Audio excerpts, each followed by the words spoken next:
संगम नगरी प्रयागराज में इस समय महाकुंभ की अद्भुत रौनक छाई हुई है।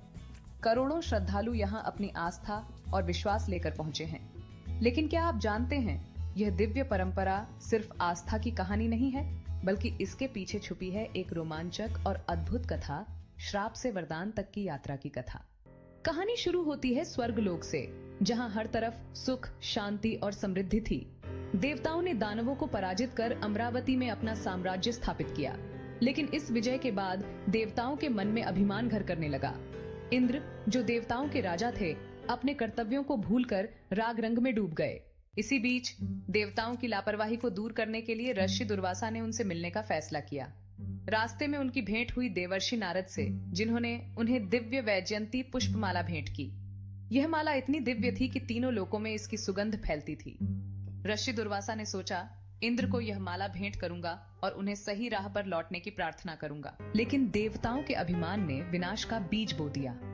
इंद्र ने माला का सम्मान करने के बजाय उसे ऐरावत के गले में डाल दिया और ऐरावत ने उस माला को अपने पैरों तले रौंद डाला।